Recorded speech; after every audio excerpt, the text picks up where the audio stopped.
What's going on, everybody? Welcome back to another episode of the Adoption Pod, episode 11. We are killing it here on the Adoption There's Pod. no way we've done 11 of these. I know, right? And honestly, we've had some like banger guests. We've talked to some really amazing people in the space, and the whole Yeah. theme of adoption. We're the various people from different parts of crypto, which is like was kind of like my idea. Like my goal here was like mass adoption and talk to all the kind of people, because I never, that was a problem when I got into gaming. I felt like I was like only pigeonholed in the gaming, and I'm like, there's so much Yes. more than just game. Don't get me wrong, I love gaming, but there's so much more than that, and I never wanted to be just a gaming content creator, but I became like the gaming guy, right? And now I'm the trading guy, so so it's It's good to be like, the future is like composable. We need lots of different skills that fits it in lots of different places. Roles are changing in the industry.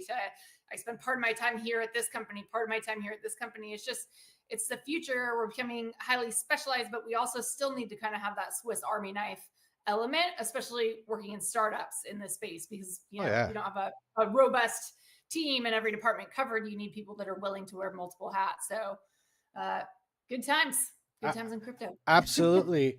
And speaking of crypto, how about AVAX? Because let's talk about a little bit of news here. Don't have a whole lot of articles to bring up. We had the rate cuts last week. And honestly, nothing really crazy since then. It's kind of been a bloodbath, to be honest. Again, we've had worse pullbacks, but I'll tell you one thing: out of all my watch list, everything was red and AVAX was pumping, and that tells me something. And I told you this, Yes. Mick, before. I said, look at coins that are holding up strong in these dips, because those are the ones you want to be in, and the bullish momentum is just too strong. That bad news is And do not you remember affecting. what I told you about AVAX, Mike? I told you AVAX forever. That was my technical analysis, and it's proving to be true. Absolutely. So Honestly, you totally onboarded me to AVAX. I went through like different stages of like L1s. First I came into the space as an L1 ETH maxi, because I was an ETH miner. Then I got into Solana, and I'm like, oh, Solana's going to take market share away from Ethereum because their transactions are so fast. It's so cheap. And then they created Pump Fund, and it was like terrible. And it's good it's good and it's bad, because like, yeah, okay, you can handle a lot of transactions, but on the other hand, like, these are really shitty like kind of people on there. yeah, and it doesn't last, right? Like those Well, aren't. it's one thing, You, and that's I feel like the chain that you choose to build on and make your home base is like the country that you're choosing to live in and do commerce in, to virtually live in. yes. So I love Solana DJ. I will visit Solana on vacation sometimes, and I will go down in their trenches, but I want to come back to AVAX where the real building is happening. And honestly, the only reason real products going to market. the only reason I really use Solana is because I wanted to move stable coins around without paying all these gas fees. So I was using Solana. I'm like, it's fast, it's quick. It's accepted pretty much anywhere. And then, here comes AVAX, and I get introduced to AVAX, and it's like even cheaper, much faster. I never had congestion or any issues. It's once the C chain started popping off, like, I'm like, I don't need to go back to. I literally haven't used Solana since. I haven't used Ethereum since. I would never use Ethereum again, because the convenience I'm getting from AVAX for moving my stable coins around is fine by me, and it's accepted where every exchange has AVAX. You know what I mean? So that's more. You're not going to need to do it all. You're not going to need to be. The future is cross chain, but there will be hubs where you can operate cross chain. And I think our guest today is somebody good to speak on that omni-chain future and how we're bringing all these chains together to make user experiences more seamless. So I don't know if you want to go ahead and bring Jose up, and we can get started on. Let's put him in the hot seat. Let's really grill him. I just started working for him, so let's get me in trouble. There you go. Just kidding. What's going on, Jose? How we doing? I don't know if you heard that last part, but I take it all back. Oh no, I didn't hear anything. I'm excited to be on the hot seat. Well, I always forget to record. Good. New platform here. New platform here. Yeah, working through some bugs. We're getting everything retweeted, but super glad to have you. We were just kind of talking about, some of the difficulties of having to choose chains. And like, Mike was talking about how previously, I was using Solana because it was cheaper to move money around, but then I found AVAX, and like you have to onboard yourself into each new ecosystem to do all these things. And then we have amazing products like VDEX coming to market. Shout out, sponsored, whatever, that are merging that together and making that omni-chain kind of single platform where you can do everything across every chain that has to do with your trading activities in one place with zero gas. So there was my little shill. Jose, please introduce yourself to our audience. I know a lot of you only know you as the 23-year-old Yale dropout that I currently work for. Sorry about tweeting that. I really liked your country analogy about the omni-chain, just to start there, right? Yeah. So that it's about identity. It's about coming as you are, and people are in different places. We want to unify them. So I'm Jose. I'm the founder of VDEX. We're all about omni-chain, making the future composable and seamless, and also private. So we're just getting started here, but we have a pretty kick-ass product, and well, we're just starting the process of getting people to come test it out and break it and basically grow with us. Tell me a little bit about, because I have never worked with a founder with a more intense schedule. Like your sleeping hours, like, are you sleeping like 4-hour shifts throughout the day to like handle everything across the world? Because you are crushing it. Yeah, something like that. That's the drawback of a global community on every chain, right? It means you have to be available all the time. So I was just about to set my alarm, like, oh, okay, I can sleep in, and then I had this wonderful show with you guys, so I had to. You saw Sorry me to wake come you up early. To be fair, I'm getting up at 7:30 for one of our calls tomorrow, so kind of, we're even. Getting back. We're on the mindset. That's what I'm saying. Yeah. Well, cool. I would love to dig right into the product. So, we just recently launched on AVAX. That's one of, the communities that, Jose's team has been bullish on for a while. And then with me coming on the team and the connections, it makes a lot of sense to push into this community. So we're doing some things with them. We have some fun collabs coming up with other AVAX projects as well. Tell us a little bit about just the journey to VDEX, because for context, for those of you who are listening, I met Jose about 3 years ago when I co-founded a game launcher, and he was building OX Virtual Labs as an underlying technology to help gaming platforms universally swap tokens underneath the hood. And then there just became some friction, right? Different types of styles of gameplay, and it became obvious that there was going to be too much friction. And then they kind of pivoted to this DEX model to apply that same technology to the DEX. So tell us about the virtual machine technology that is the foundation of everything that is VDEX. Yeah, so basically we're all about privacy and full self-custody, but we believe that those rights can only be delivered if there's not a compromise in cost or experience. So, right, you see all these like privacy solutions, you see all these custody solutions, but no one uses them because they're so hard to use. And so where we wanted to be was, let's create something that has all of this, and it's even easier to use than the other systems. And so we created what's called a virtual rollup, and it's basically a peer-to-peer zero-knowledge state channel. If any viewers are familiar with the Lightning Network, it settles on your own device, which means that VDEX cannot stop or see your transactions. It also means that there's no gas fees because you're the one executing your transaction, so there's no middleman. That also means it executes really fast because there's no block time that needs to finalize and compose, and there's no bank in the middle that can pull any sorts of shenanigans. So that's what I spent the last 2 years really building. Then Virtual Labs is the company responsible for building and maintaining these primitives. Gaming was our first exploration in how to monetize and propagate this technology. But we found out that while this primitive is powerful, it's also hard to work with. So for every game we partnered with, and there was a lot of interest, we had to hire an entire engineering team just to integrate that game, because on the circuit level, each of them was different. And we didn't have a full virtual machine, so it wasn't plug and play. It was actually like $10,000, $20,000 just to integrate one game and Wow. several weeks. And with how many games fail in the space, 98% probably that could get expensive really quick.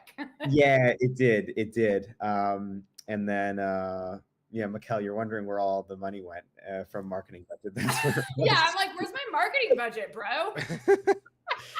Yeah, I called myself out earlier. I said, you know, I crypto saw. bro, crypto. I thought you'd like that. Crypto bros I are spending loved it. 1.5 mil on product development and not 20K on marketing. So guilty as charged. Gaming is a tough market, man. I'm not even just for Web3. Like it's tough for Web2 Yeah. games to even like stand out from the rest. It's really really hard out there.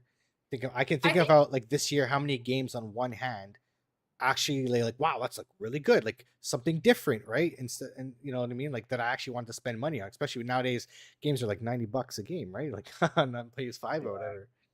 It seemed like, you know, at the beginning, there weren't a lot of really valid use cases for crypto, and we were grasping at straws. And then gaming just became like, oh, yeah, we'll just already kind of, you know, we can just layer this technology in. Is it actually making the experience better?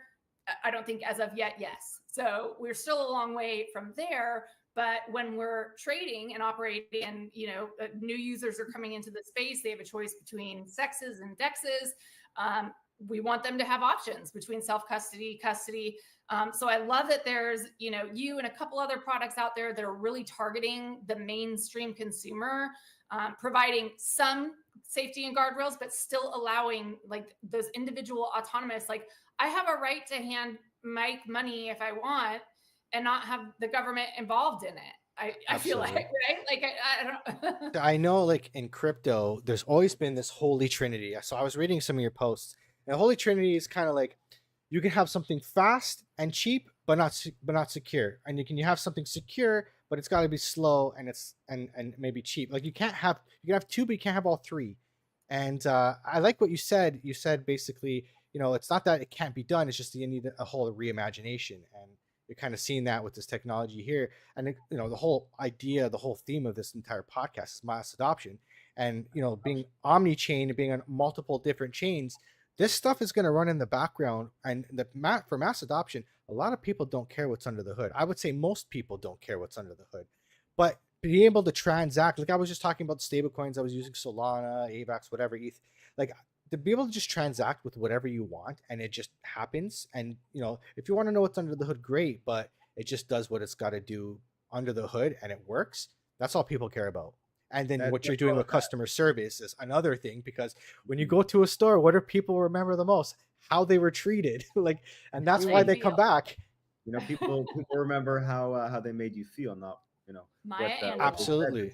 Great quote. So I had a call with Sisyphus earlier, and he glowed about the reasons that he is in that community. Is it's the first community that he's really felt valued in or heard in or supported for the content that he's putting out. It's just, I think that's part of what attracted me to you guys, because I've always been a community first marketer and builder. And I think if you lose that or ignore that, like you might maybe have different short-term goals in the space, but that's not the type of building I think that you're interested in doing, or a lot of us. So I applaud you for, you know, making the community number one. Talk a little bit about the community and how it's developed over. Shout out Sisyphus, shout out our entire community. Honestly, I'm not satisfied by where we are. We need to be 10x where we are. I mean, you know, we have Jasmine on our wonderful team, and you know, we've been pushing her everywhere. Mikkel is coming in, helping us out with that. That's going to allow Mikkel, going to allow Jasmine and even me to focus even more on community support, because I have unrealistic expectations. I want 5-minute customer support because I've had my account locked by Coinbase.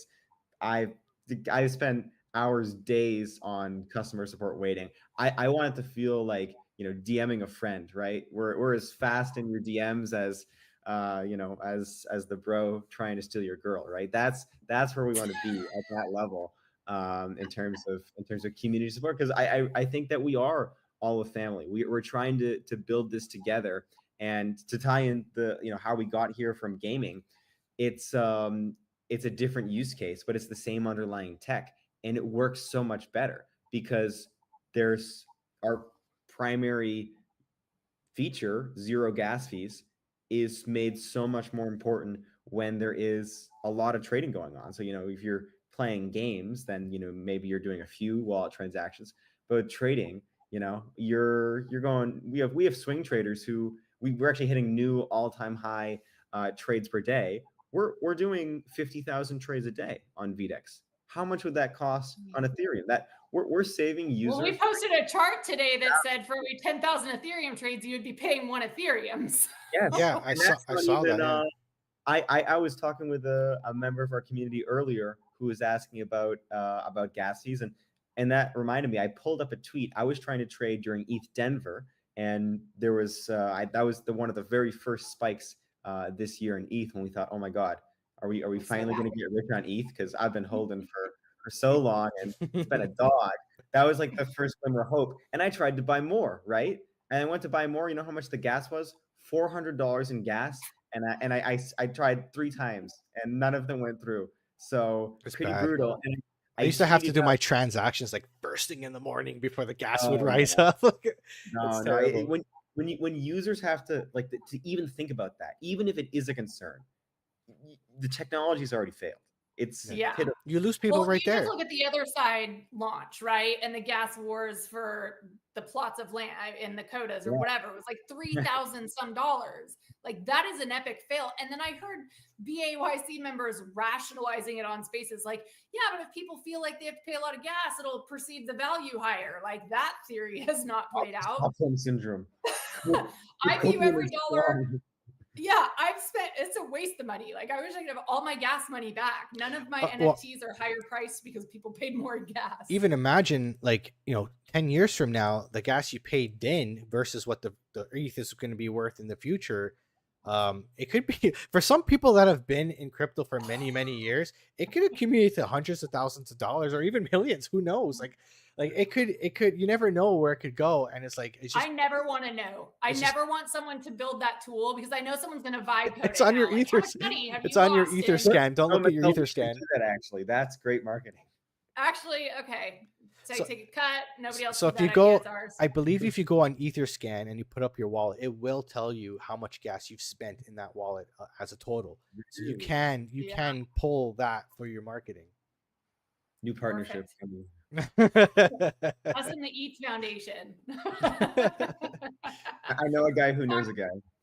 Talk to us about the gas list. I don't even think Mike knows how this works yet. So this is the probably second most favorite feature of mine as a US resident. Obviously, the way the transactions occur and how they are able to be gasless is a way that allows me to not have to use a VPN here in the States to trade my perpetuals and to do all these different things. So to me, that's a big deal. Every time I have to, we're taking risks, right? Like things aren't super regulated. Probably we're not going to get in trouble. But if I'm somebody claiming millions in airdrops and there's some, you might worry, right? So tell us about the technology and just tell that I love hearing this story and describe it the way you did, with the keys and stuff. So, I love how we were talking about the tech doesn't matter because we shouldn't I want to get to the point where people, they don't even ask, they're just taking us for granted in terms of what we deliver. So it's not that the ZK state channels are great for their sake. I think so many projects are, crypto is the use case and crypto is the tech. No, that's a means to an end. And our underlying tech, which I'll explain in a moment, is the means to getting us to zero gas, sub-millisecond finality, omni-chain deposits, not having a VPN in the US. All of these are side effects of our technology. And that's how I feel so secure. No one can copy us. They can say, oh, great ideas, Jose. Okay, good luck. Spend 3 years building what we built. So there's a nice little moat there. we have an extremely strong moat. The moat is us. The moat is in our hearts. But in a much more real sense, the moat is a zero knowledge state channel. And how that works is basically, think about it like a safe. And you have 2 padlocks on the safe. And first, if I want to deposit into VDEX, I'm going to basically, move some coins in, right? That's equivalent to putting some like a gold bar or some cash in the safe, right? And then now when I want to trade, I'm going to basically think of it like passing a note on the safe, basically saying, okay, here's some escrow I have, here's some capital, and I'm going to basically exchange this for a little while for some, position data.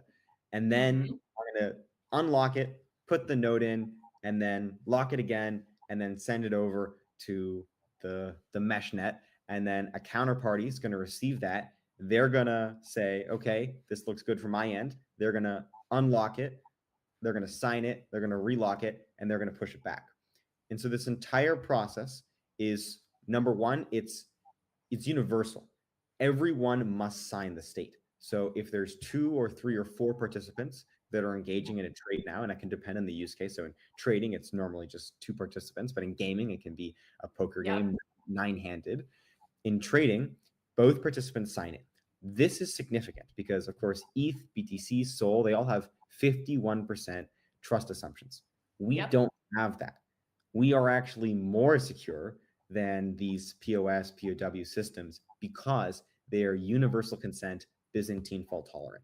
So if the explain that to us like we're 5. Yeah. Okay. Like, okay,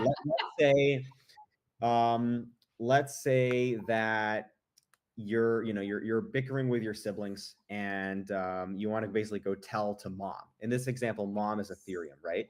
And so you're playing over some blocks. You're fighting over the applesauce, and okay, now here's where the analogy is breaking down. But we're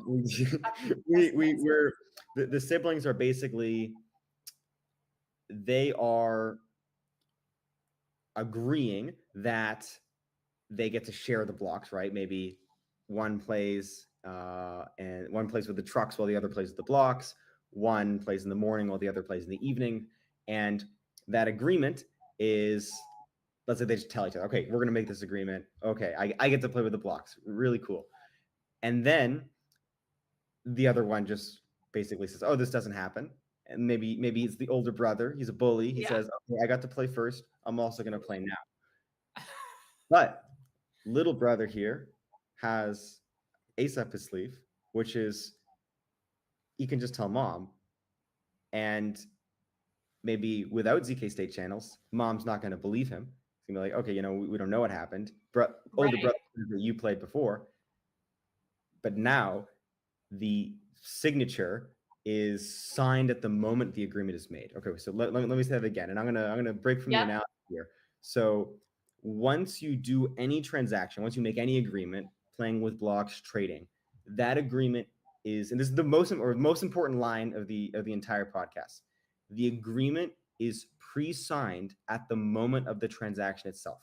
So if older brother or VDEX counterparty or whoever tries to renege, says that this doesn't happen, or says that the agreement was different, so basically saying it didn't happen or that the terms were different, you have their signed consent at the moment the transaction takes place. So if our front end goes down, if big bro says it didn't happen, doesn't matter. You're storing that signature locally on your own device. You have that receipt, and you can prove that receipt to mom, to Ethereum, and unlock your funds at any time trustlessly. How did I do? And you're going to give us all VDEX phone number so that we can just. Yes, exactly. No, but I mean, I can imagine that very rarely happens. Go ahead, Mike. So I got a question. So with VDEX, I fund my wallet, okay, and then I gotta move. The wallet gets accepted, or the money funds get accepted. Then I move it to the perps. Are you still in control of that?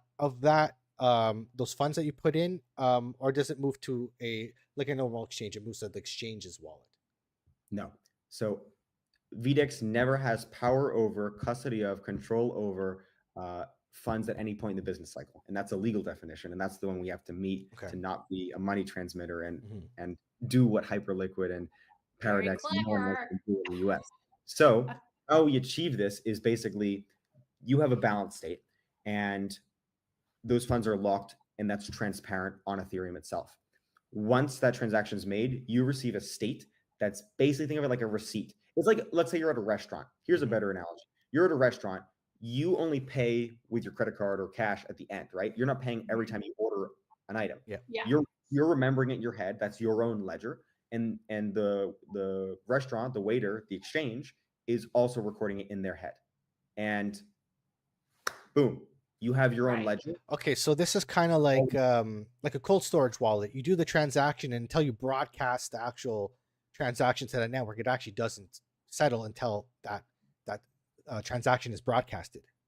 You can think of it like that. Yeah, it is settling on the peer-to-peer network itself, but it doesn't settle on Ethereum. The Yeah, state it's like you said with the Lightning Network. Transactions are settled, and then they'll settle onto the connect to the Bitcoin blockchain after a bunch of transactions have gone through to fill up like a block, for example.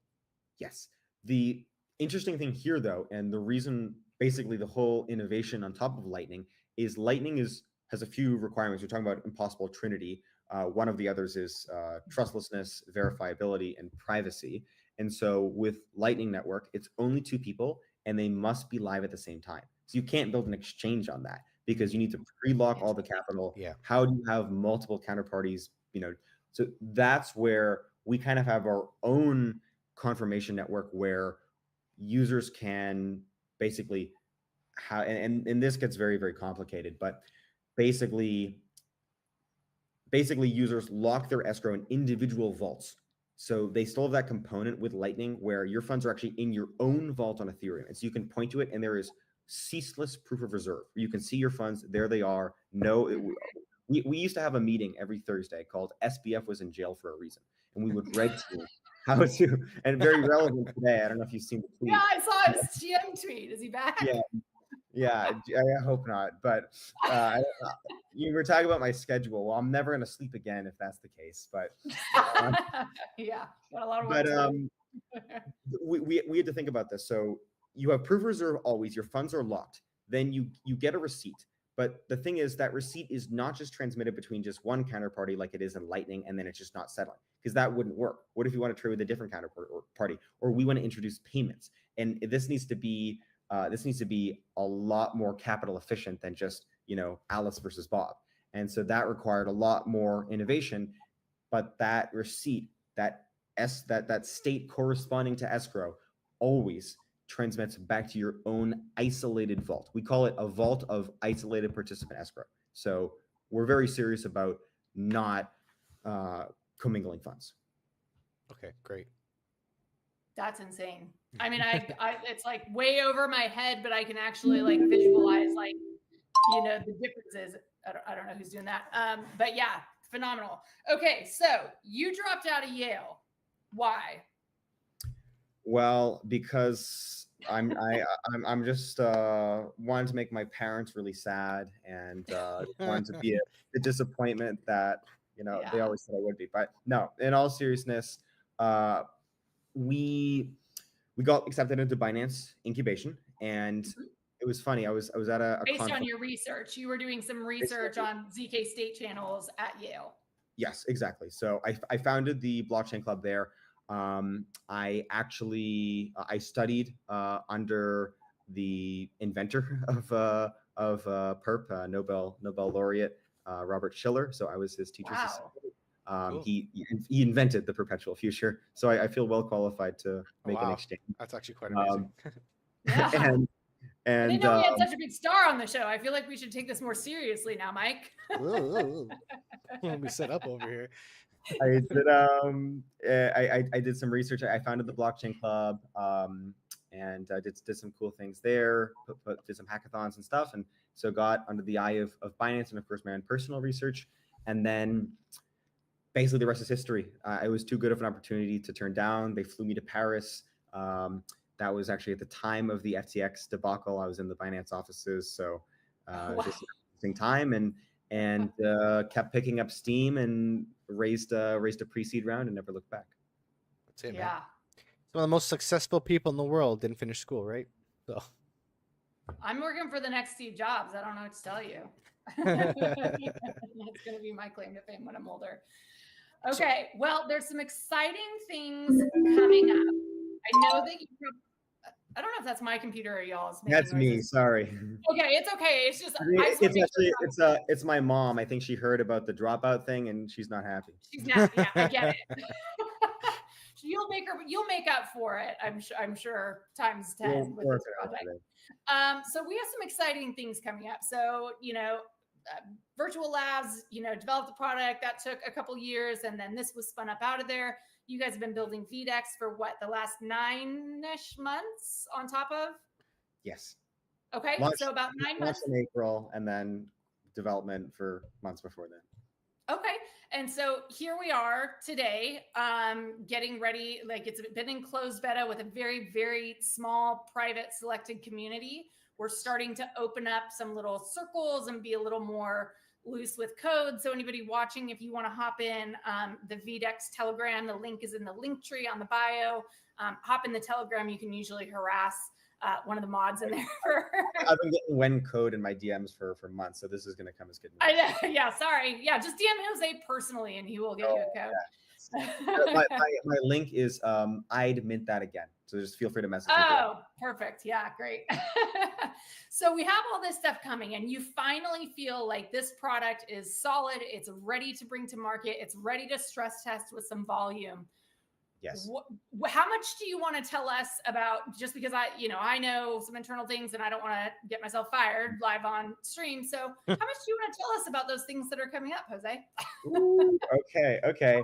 So we feel the product has been thoroughly battle tested. We've been audited by Halborn, by the best. We've, of course, done our own, months of work, and we know it's secure.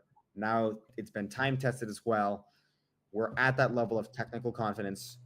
Features are good. Interface is great. And so now the next step is, let's show it to the world.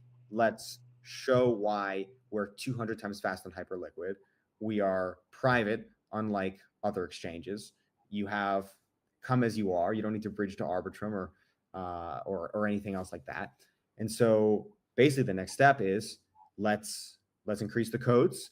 Let's add a referral campaign. Let's let users share their own friends, which has previously not been allowed. Let's introduce a leaderboard. Let's get people excited about competing here. And let's get excited about ramping up and exiting beta, which comes with all sorts of mainnet privileges. Currently, we have caps on the amount of open interest we can have, on the amount of TVL we can have.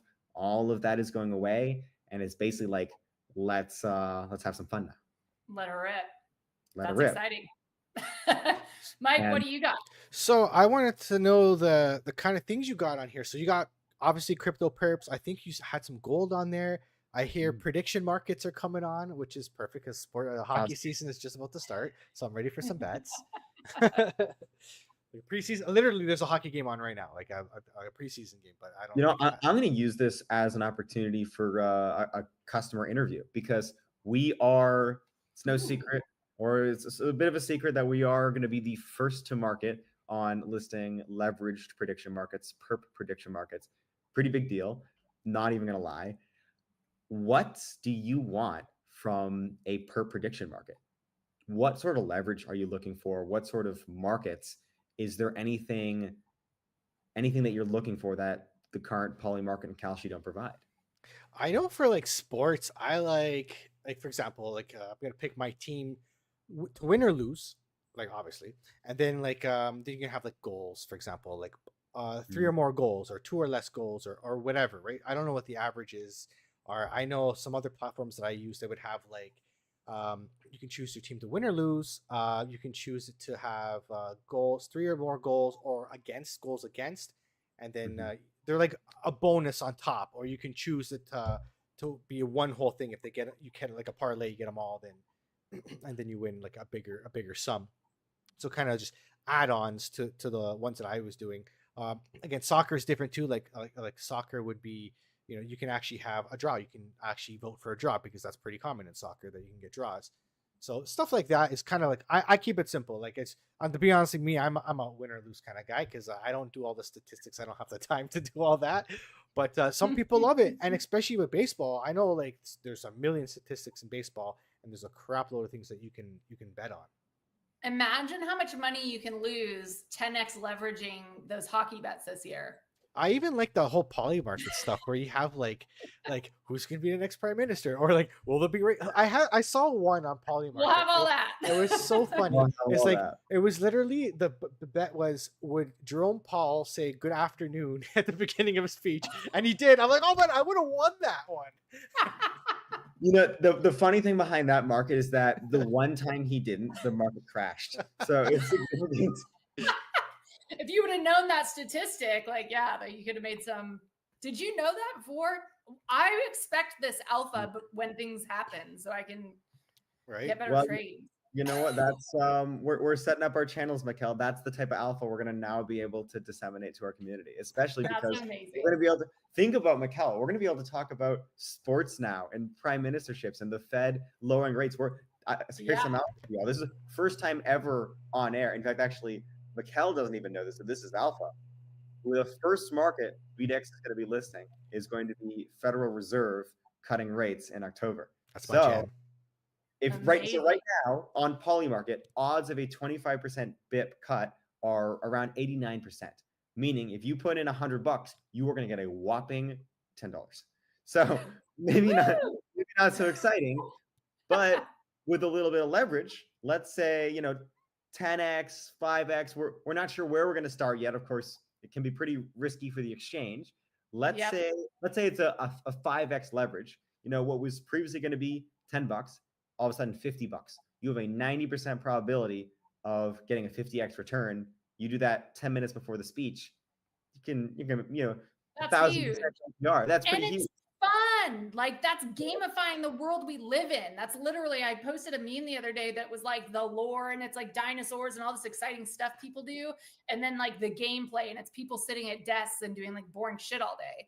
And like, this is what like the future allows. We can gamify our experiences, and like the glasses you can wear while you vacuum, and there's balls all over the ground, and get your kids to, I mean, there's so many incredible technologies coming out that are just going to like make some of these mundane things that we have to do over the course of our life, a little more fun, and stressful moments, and like attention, like it's kind of the sky's the limit. And I think as a marketing component of this product, it does open us up to that wider Web 2 audience. Like, it will be very simple to on-ramp funds in and to participate in these markets. And we'll be able to talk about things like, will Taylor Swift and what's his face get married? Important things. And then all this. Oh, yes, only the most important. I could just imagine at the FOMC. The FOMC would be like, wow, we've had record viewership, and meanwhile, it's like all DGen just gambling on what the hell he's gonna say. Yeah. 100x leverage on this, pal. Imagine even like the Super Bowl and the amount of perp bets, like what color's a Gatorade or this or that. Like, honestly, that's more entertaining for me than the actual NFL, the Super Bowl, because I don't know much about. I'm a hockey guy. I'm a Canadian. You can see behind me the Canadian flag. It's more inclusive for women and kids. I mean, it's something for everyone, right? Like, it's I fun. know. Like, yeah. Crypto's fun too, but like, I mean, what? How many times is Trump going to say, Epstein in a speech like that? Like, you can't put a price on that, right? I know. It's really, that leads me to. Go ahead. Sorry, I was just gonna say that leads me to another thing too, is being able to bet in crypto, get paid in crypto, move your funds around privately, because they don't need to know where you're moving your stuff from. Especially, like, mind you, if you're gambling with like hundreds of thousands of dollars, whatever, like, maybe some governments might have a problem with that, where they want to know, how much you have. But like, again, we should be able to transact freely within each other. What we do with our money, like, I know I've had I put money in a crypto.com, like $500, and they're like, where'd this come from? Because we have something called the travel rule. And it's like, well, like, if I put $500 in my bank account, you wouldn't ask me any questions. If I got a $500 check, why ask me about crypto? Like, it's not even an amount that like would, like, how much I make per year. You have all my information. $500 is not crazy. I'm not money laundering $500. Like, you know what I mean? They don't need to know. They shouldn't need to know. And can I just say, on a completely unrelated note, I am not suicidal, and I love life. And and it's all recorded. This is live. It's all live. Yeah, we're all friends here. Yeah. Yeah, no, good catch on that. We will make sure to save this one for the archives just in case, because it does. I mean, it's funny, like the world we live in, and I'm not a huge conspiracy theorist, but a lot of those things over time do prove to be a little more true than our comfort levels really want to allow. So I think sometimes we willingly look the other way, or throw the conspiracy label on things as a method of just discounting things that they don't want the public to see or know about. So just call people crazy, and then you don't have to listen to them anymore. But I think Yeah. Elon has gone a long way. Like, I don't know where you are on the Elon Maxi spectrum. I'm pretty high, depending on how he is with the White House, because my brother works up there. So like sometimes my opinion dips when he's a jerk, because it's like, you're being mean to my bro. But or when he's censoring certain Twitter accounts. I know, and Right. which is just ridiculous. I know. So fair point.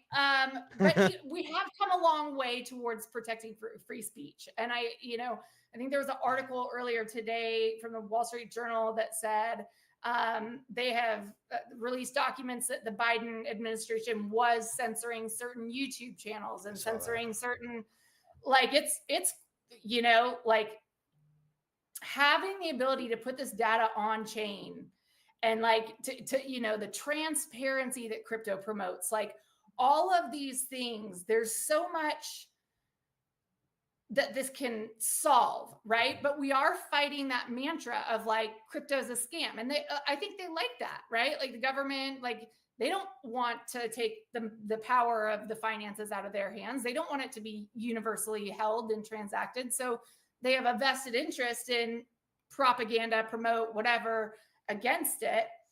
I'm trying to see, what's my question there? So what do you see? How does this path play out because you're somebody smart and I respect, with crypto and with government currencies currently?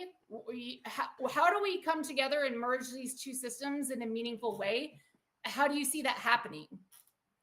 So I think that Scott Bessent, Treasury Secretary, is very bullish on stablecoins. And I think that, we're talking about grasping at straws for crypto use cases.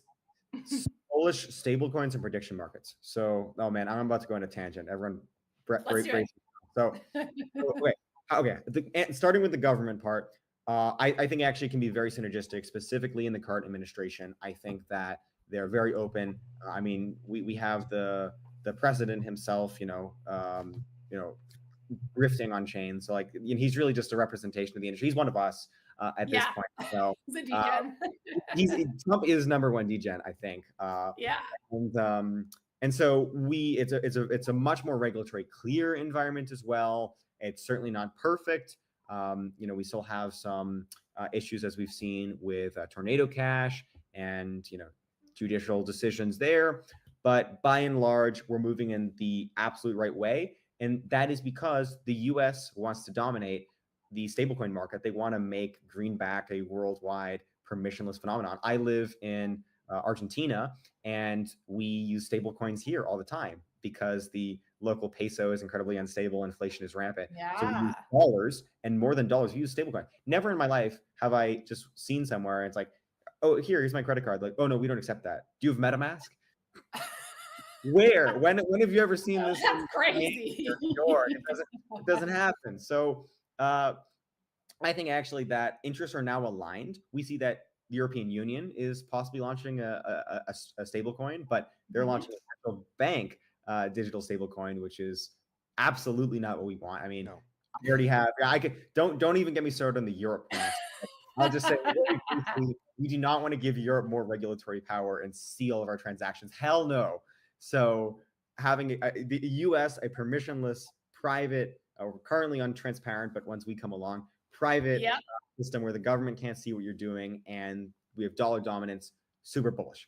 So that's part one of the rant. And then very briefly to the use cases and the prediction markets. We were talking about government overreach and will Biden drop out? All of the news agencies are saying no chance. It's ludicrous. Like you were conspiracy theorists if you thought he was going to drop out. Meanwhile, Polymarket 50-60%. Truth, universal truth terminal, huge. Yes. No, two use cases right there. We want to leverage them both. I love it. And like, yeah, it is. It's like we have this two-party system here in the States where it's like propaganda machine number one, propaganda machine number two. You pick which one you overall belong to, and then anything the other one says is a lie. There's no unbiased, there's attempts at unbiased news sources, but with these prediction markets, like it's sentiment, right? And like I'm a sentiment trader. I'm a sentiment liver. Like I'm not left-brained. I'm not data. I'm not math. Like that's how I make my decisions. So I think having those like it's not a consensus, but just like a way to demonstrate the overall mood of the country on certain things in a totally impartial, totally transparent, totally on chain and fussable. You can't fix the numbers on it, right? So like Right. I think that's a big value to help people see. They can say one thing on a news channel and you can say, no, this is the way the American public actually feels about it. The way, so Right. And if it's the best comeback, it's like, oh, that can't be right. There's not a 50% chance. Okay, put your money where your mouth is. Go bet against it then. yeah. It's free market capitalism disseminating information. Are we just going to be traders in the future? Is that all the work that's going to be left? We're just going to be like trading. AI is going to be trading for us eventually. Yeah. It's going to be like these stupid humans. We're better than you at trading. Like it's true. In my case, it's true. I'm just starting to see the evolution of trading bots now, and look how well they're doing, right? Because they're programmed to make a certain percentage, and they just do it, right? I've seen it in my personal trading group and how well they can do. You got to pay for it, but AI's and AI agents, when they can connect to everything, that's honestly the future is limitless. This is a good point to maybe talk about our trading bot API as well too. So if you want to answer both. Is that public? I don't know. I might have just gotten fired. Yeah, no. Wow. Yes, Michaela, if you could stay after the call, maybe we could have a conversation. No, so actually, yeah, we are one of our engineers, Vasu. He is working hard on our API gateway to allow agents and algo traders and market makers, all sorts of people. So we actually have on the cap table, we have the largest market makers in the world, and I get a ping from them every week saying, hey, we'd love to 10x VDEX's volume. Oh yeah, here, go trade the interface. And they're like, I don't know about that, Jose. So good news, we're gonna have our APIs so you can trade. If you have a private trading bot, you want to set it up with GPT-5, boom, you can now trade on VDEX like anyone else, and you can do so with sub-millisecond finality from anywhere, and that's going to be coming in early October. That's crazy. So it's like getting to be like all of us, I guess we're all the insiders now with all the, like the NASDAQ speeds and knowledge first. We're just building a new, but I think that the ethos of the space is to decentralize that opportunity and to pass it along. It's much less hoarding and power focused. And, it's not like it's going to lead to some utopia, but I think it's the best shot that we have at not just completely crumbling as a world, because anybody can look around and just say things are not going well. We don't need to list any details, but it's fragile. And they say the root of all money is evil. Well, I think yes, but it's also greed, right? Like if you can take the opportunity to be greedy off the table, and then it becomes, people don't have as much incentive to be greedy when it's equitable, right? I think most people just want enough to live and enough to eat and to not worry about the vacation they're going to take. I don't think everybody wants to be millionaires and billionaires. They just don't want to live paycheck to paycheck. Yeah, you want to get out of survival mode. Survival mode, yeah. And there's just so many people, like here in the States, and I don't know about where y'all are at, but jobs are tight here. So, again, not a utopia, but we're getting much closer to a system that is transparent and fair and not manipulative. And the Pentagon can't lose a couple $2 billion and just say, well, whoops. And then we just, what do you do? Like fuss with them, or like call your local, we have no power, right? And we have no way to access that information. So I look at it like, forces honesty. I look at it like, I'll use kind of like an example.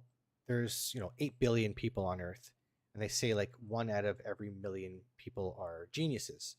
Um, what we don't have is free education where everyone has access to education, right? Some people just don't even get in the system at all.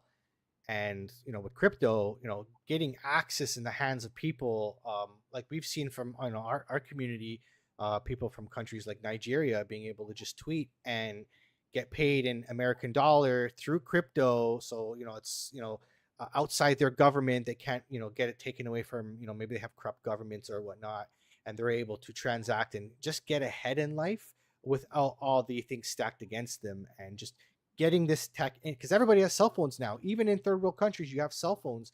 So getting this barrier to entry down so people can get in and start and have a future and get out of that survival mode and start thinking about the future. Because I always think back to like something. I'm a very very big fan of Jordan Peterson. He says when you lift people up out of survival mode, they can actually start to think. They have hope and they can think for the future. They start not naturally thinking about the future. And when you start to have a general population start to think about the future of humanity itself also rises. Bullish. Yes. Mic drop. Had to do it. It's locked. I love it. Okay, so we're getting close to time to do the charts. I think I might, Mike, do you have any further questions? Because I think I had one more thing I wanted to touch on, but I need to stall for a minute while I think of it. Cool. I have one actually thing that I did want to ask. So 0 gas fees, so much value for the consumer here, but how does VDEX get paid? Where are you? Obviously, company needs money to survive. How are you guys getting paid here in this situation? Yeah. So we have transaction fees. So the more you trade, the lower the fees are. So, if you're on Uniswap, for example, you have that gas fee, which is transaction based, not volume based. So that means someone with $10 is paying the same amount as someone with $1,000 roughly. And then there's also a fee switch they have. So we have completely eliminated the first type of fee because we were able to eliminate it ourselves. So we remove the cost from us, we pass that on to the consumer, to the trader. And then we do have volume-based fees as an exchange. And then we have also pretty creative ways to profit in the future. So we want to actually have a concept called auto yield. I haven't talked about it in a while because the devs told me it was so hard to build, but coming soon. And now that the main VDEX project is finished, basically we have a lot of locked capital. And it's at the safe analogy. You have to put the gold bar or the cash in the safe and then lock it up with your padlock. Well, why is that cash just sitting there? Wouldn't it be nice if we use that to buy bonds or stake that in Aave or something very very low risk, but still 3 to 5% APR? I mean that's really bullish. Currently that capital is unproductive. We want to be able to take that as a source of yield for ourselves and also pass that on to the consumer. Because imagine an exchange where you have money in your trading account and you're not doing anything and it's just earning money. There are parts of the VMM, which by the way has returned 100% APR in the last week. So super bullish. That's what I was going to ask about. Like, like some of our APR, if you want to talk a little bit about that, I think that would be some juicy info for people because it's a sweet APR. Yeah, and it's very, very timely as well with the recent returns. So yeah, the VMM has done something like $10 million in volume and returned over 100% APR in the last 7 days. So if you invested like a week ago, you already have like 2 or 3% in absolute terms up on that immediately. So that's a very good week for us in the VMM. And then delivering, obviously not that high of yield, but some yield to everyone, even if you're just in a trading account. That's what we want to do. Very awesome. Cool. That's awesome. Yeah, I think that was the last thing I kind of wanted to touch on that's pressing. We have a ton of stuff coming up. Obviously, Jose didn't want to tease too much of it, so I didn't say too much, but stay tuned. We do have a really cool partner in the AVAX ecosystem that we'll be talking about soon that we're doing some fun stuff with. Definitely focused on, the AVAX fam and community right now. And we'll be doing a lot there in those early weeks of go to market and all that. But we have charts coming up. Jose, I'd love for you to stay for this. Yes. Because I suck. I'll I want tell to you say the about the alpha. So I'm getting from our marketing lead that in real time here that I didn't tease enough. So how about we say pay attention to next Wednesday? Is this alpha enough? Maybe something, maybe nothing. Next could be Wednesday. something next Wednesday. I Next like. So Wednesday. just mark your calendars. That's what I'm just saying. Wednesday is my favorite day of the week. Hearing things. Hearing things. Okay. Charts. Well, that's fair. Yeah, let's do some charts. Let me share. And my do you screen. trade, Jose? Are you an active trader? I am. I am actually. I used to be top 100 volume on Hyperliquid. So No way. yeah, I've actually done more. I've done more volume on Hyperliquid than VDEX has done. Period. So I can't actually trade on VDEX with real money because if I did, I would be the shark. So Right. I can't do that. I can't do that yet. But yeah, wanna be able to do that soon. Yeah. All right. We'll join my DeFi app faction and just use Hyperliquid there, and then we'll run it up. Yeah, we're like flip flopping between 49.50, 49.50, 49.50. I know. Do you know All right, what when are does we it looking end? at? When does it end? How long do we have? I gotta. We have to go There's in. no date. It's as soon as the points are filled for the season. So we still have like 3/4 of a season left. The Kaido campaign ends on the 26th. Plenty of time. No worries. We'll get there. Yeah. All right. So the markets have sucked lately. Not the greatest day. I had a crow trade. I was trying to trade crow again. And I've been tracking this fallen wedge, and it kind of broke out of my fallen wedge, which is, again, these break out to the upside, 68% of the time. Again, we're back in the pattern now. Oops. We're back in the pattern now. I'm in a crow trade right now, down 25%, and I was down 50% when this stream started. So we'll see. That's a win. We'll see. We'll see if it plays Losing out. less in crypto is a W for me. You know what? I keep taking stabs at the bottom of this channel because this trade here is crow going to about 40 cents. That's like a 9.6 risk versus reward ratio. So I will keep taking stabs at it. I only risk 1% of my portfolio every trade. So it's totally worth it for me to take the trades because that's like $100 for like $7 margin. So I'm a-okay with that. But let's take a look at the overall market, see what we're looking at, what we talked last week. What leverage do you trade on with Chronos, and what's the max leverage? So I'm using like 20x leverage. So what I do is I, like, for example, like if I have like I actually want to show my calculator because I'm sharing this window. Basically I do like $1,000 portfolio, $10 trade divided by my stop loss, and here in this case would be 9.59%, and that would give me my position size, and then I use that and then I plug in the stop loss and take profit there. So I'm only now risking that. everyone understands why I'm a vibe trader.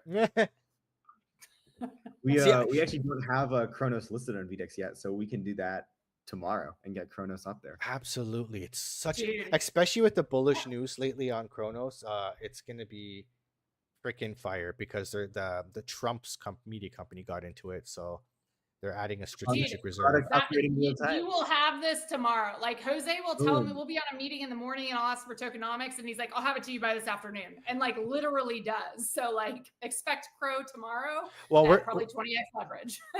we're got VDEX loaded up here. I'm all funded, so we're gonna see if we can find a live trade to get into today. So let's break it down, and let's start with my favorite: Bitcoin dominance and Tether dominance.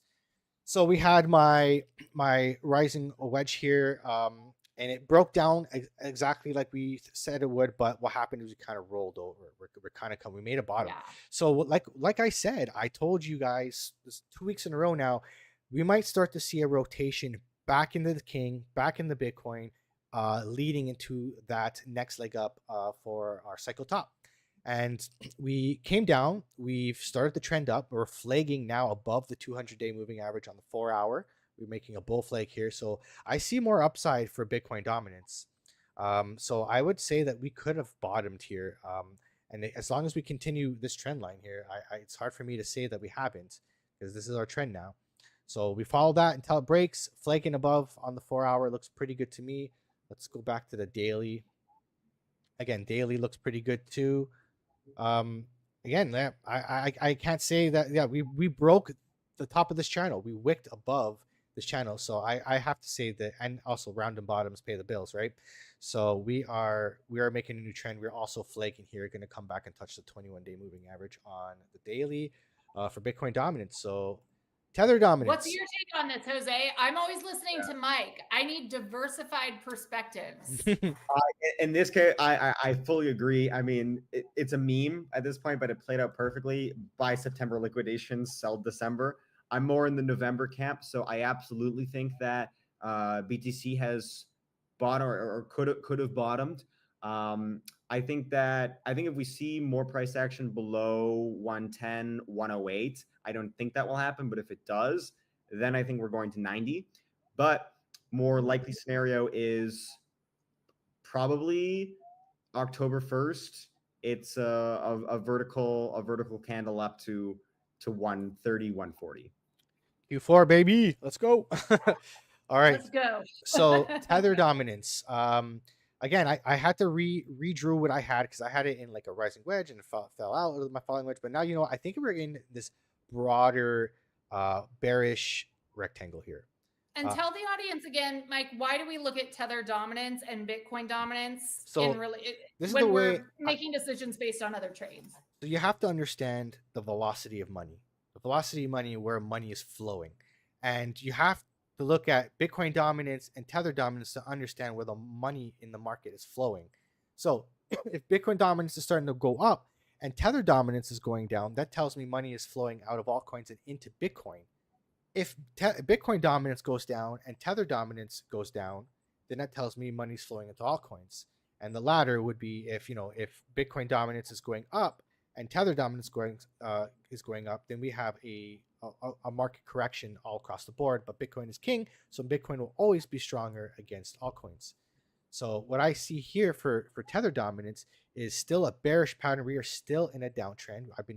As you can see, we've been tracking this downtrend for quite some time, and it's been playing out literally perfect. It's down, we have a leg down, we have a bearish rectangle, we have a leg down, a bearish rectangle, all on and on and on and on and on. And it's until this trend stops, we have to believe it's going to continue.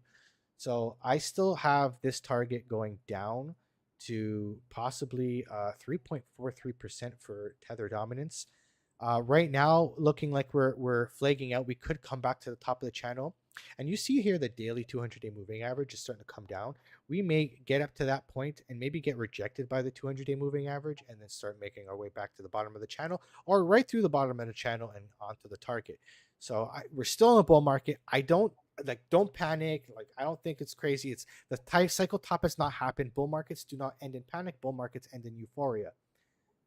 So I still see tether dominance. I'm always going panicked, down. Mike, all the time, no matter what. What's going well, panic. What's going bad, panic. I know. I get the DMs. Yo, what's going on with ETH, bro? I know. Should I sell this now? Or So, what do you want to add on that, Jose? What do you watch for when you're looking at tether dominance and Bitcoin dominance?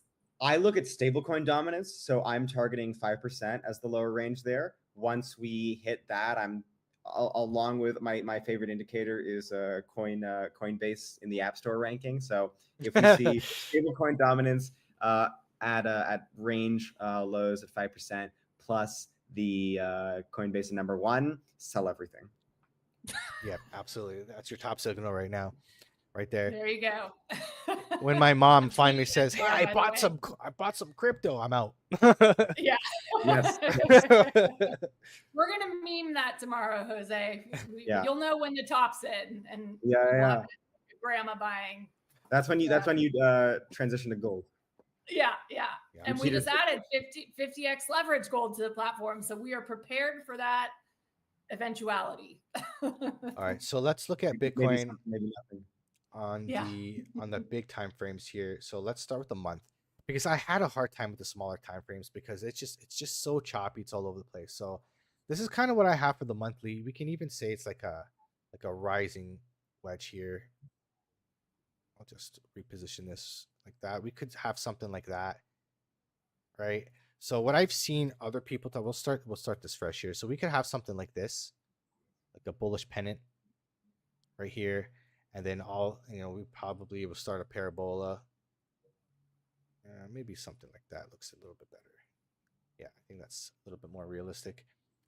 And we can have maybe a target up here around 180,000 potentially if we start that parabola and start lifting off here. That means you can range between 125K, 112, like up in here, all the way up until this says up till February. I really don't believe so. But again, if the business cycle has been delayed, then you could have this bull market spill into Q1 of 2026. Again, that's saying this time is different. And we know historically everybody says this time is different and it hasn't been, but doesn't mean it can't. So be open minded. Again, this is why we look at the charts. We don't look at the news. We see what the charts are showing us. The monthly still has room for the stochastic RSI. It's not overheated. The RSI is at the top, but again, not overheated. We can still go up into this zone up here. So we still have room to move on the monthly. Let's go to the weekly here. And the weekly, I'm going to remove my drawings here. And I just see, so far a higher low. This could be a flag on the weekly here. Came back to the 21-day moving average. And we'll have to watch this here to see where this goes. But I still think overall up. I still think this can break to the upside. We're looking at 158,000 if this is the case. Again, I'm starting to think that we're going to come down to 108, 109 again. I do think we're going to come touch that area again. We're going to range here. So this pattern will show you that we'll come down to 108, 109, and then back up to 115, and then kind of range in here until we blow up. Price, 108. If we can hold 108, so much higher. If we break 108, so much lower. Yeah, we still probably make a new all-time high, but like the 180,000 because it's just too much ground to make up unless the cycle is extended, because we've had essentially, if you really zoom out of this bull market, it's really been a sideways market. It hasn't been. It doesn't feel like a bull market most of the time. Well, you know what? I've always said there's two bull markets. If you're a Bitcoin holder, you've had a great bull run. If you're an altcoin holder, it's kind of been when does it start, right? It's been a wild ride. So yeah, so it's been a tough one for sure, and it gets tougher every cycle. It always does, because it's hard to predict things. The previous cycles rhyme, but they don't happen exactly like it. That's why I've really reverted back to like macroeconomics to look at overall what's going on, especially now when this is led mostly by institutional investors right now. Like retail really hasn't come in the way that it has in 2021.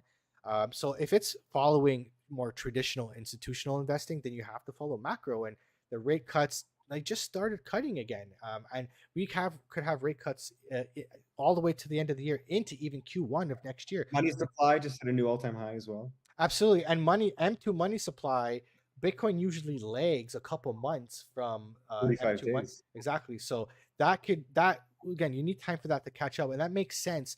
I don't even think early October. I think like maybe second week of October, we might even start coming down into October and then start the recovery once we find a bottom. But I don't think this bull market is over by any means. But I do believe that altcoins are going to take second fiddle right now. And I think you're going to start to see the rotation back into Bitcoin, because you need that velocity to go into Bitcoin. And then when Bitcoin tops, then the money comes out, people take profits, and then want to compound those returns and start putting them in the altcoins. And lose them all on altcoins. Jose, what do you think?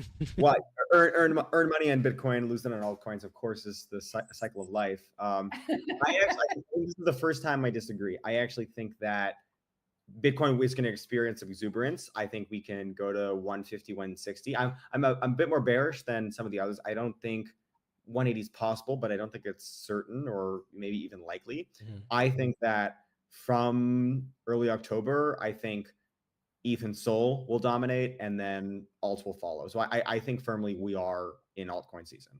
Yeah, until Ethereum has like all-time highs and above, I can't see all other altcoins making new all-time highs. Like it usually happens after ETH is made of some sort of multiple of its all-time high. It needs to be ETH, but also it's a bit tricky because ETH did make a new all-time high, but not very convincingly. Mm-hmm. And it was market manipulation. It was Jane Street, trying to get everyone to buy lower. So we kind of hard how that plays into it. But I think that ETH definitely needs to be the first mover, but I think even I'm tracking Sol, probably my favorite coin at the moment. And I mean, Sol is just. Did you mean to say AVAX? I'm sorry, Jose. I did actually mean AVAX. I have a stutter. No, it's fine. I just want to make sure the audience clarified. No, go ahead. Exactly. Yeah. So, thank you for translating for me. So my favorite coin, Solvax. So it's been it's been bullish. Actually, that works actually because they both have been extremely bullish. I can even see. Sorry, you continue. I think that it's tricky because so ETH hit a new all-time high briefly. Sol is moving, AVAX is moving. We see a lot of like Link finally getting some life as well. And so we see what was supposed to happen with ETH hits a new all-time high that gives permission to the other majors and mid caps to start moving. And I think that all that's left now is ETH to reach the point where it was. And I think once ETH reaches 4,900 again or 5,000, I think Sol will already be above the previous cycle's all-time high of 260. That's awesome. And you know what? Like I do see like your base case when you're talking about Bitcoin, being a little bit more bullish because you do see on the weekly like the stochastic RSI is curling up. The MACD is starting to slow down in its selling, and the RSI is kind of sideways here. But like if you, I just saw that as you're talking, I'm staring at the chart. And I'm seeing like we could have like an inverse head and shoulders here, right? And even a complex inverse head and shoulder, another shoulder. We're flagging out right here. And if we have an inverse head and shoulders, like you're looking at, from that shoulder and move up to here, and that might be the breakout here. Like that's 133,000, right? That might be your next all-time high from this inverse head and shoulders on the weekly. So again, I still like the bigger time frames for me look a little bit more bullish than the shorter time frames, and maybe we just kind of go sideways for a bit until those smaller time frames reset. Like if we're looking at, like, for example, the the daily. What's my indicators load? Like the daily. I have no idea on the daily. Yeah, so the daily we have, well, again, the stochastic RSI is coming down. We're gonna wait for this. It's gonna have to bottom, so give it some more time to fill in this pattern. We can go sideways for a couple days. Again, we're above the 200-day moving average, which is great. We came back to the 21-day moving average. We're kind of fighting with it right now. So as long as we hold the daily 200-day moving average, there's nothing to worry about. Again, that's 103. So I'm, your trend is your friend until the end. We're still in this pattern here, and we could be making again another inverse head and shoulders right here. Like you have your head, you have your shoulder right there. So it could be an inverse head and shoulders on the daily, like, and that's what would break us out of the channel here. This could be like we have a daily green candle right now. The next daily candle just started green. Is this a higher low than this one here? And the next thing, if this is a higher low, we'll wait for it to break this high. This would be the high, so that would be the breakout. So the daily looks good, and then we just got to wait for the other time frames to slowly, like, we're fighting the 4-hour 200-day moving average on the 4-hour chart, the 200-day moving average. So as long as we can get above that, I'll be bullish. So that's kind of honestly what I'm waiting for right now. I'm waiting for Bitcoin to close a candle above the 200-day moving average on the 4-hour to really start getting bullish again and start trading Bitcoin again. Because right now, again, I can go either or, right? Yeah. What do you think on that, Jose? Are you cautious on? Are we at a point where you should just wait, or are you playing? I have been playing, and I've been getting stopped frequently. So I shorted from the top, which was nice, but yes. after that, I've been trying to long, and I honestly don't know. I think I may sit. Actually, I think I do have an active long in profit, but probably if that one closes, I'm gonna sit out for a little while because I really don't know. I think that I think we really just need to wait for swing traders to determine we'll be able to cross the 200. I think that, we were talking about, I'm curious to hear your thoughts on this. So I definitely, maybe it could be different this time, delayed macro, money supply still increasing. There's so many other, geopolitics stuff going on. I think it's possible that we see, a cycle top in Q1, which has never happened before, at least in recent history, in the last 3 cycles, or 2 cycles. So if that were to happen, then I think we would actually go to 90 first. So if there was a peak Mm. cycle top in Q1, I think that that is preceding that is a return to 90.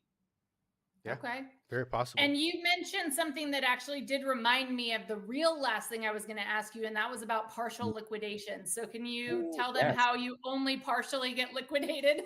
Yeah. So basically, this is I was getting I got liquidated too much, so I'm like, all right, let me cook a little bit. Let me fix this up. Yeah. So basically, what we do now, if you have a position larger than 10,000 compared to hyperliquid, it's 100,000, so it's a lot more generous.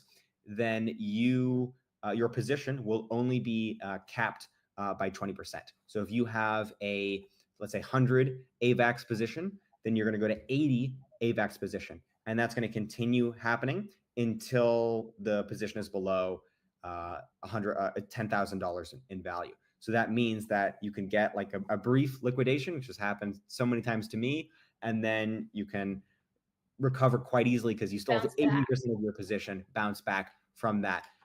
So pretty nice. That's now in production. So waiting for users to try it out and making sure it's working properly and that they like it.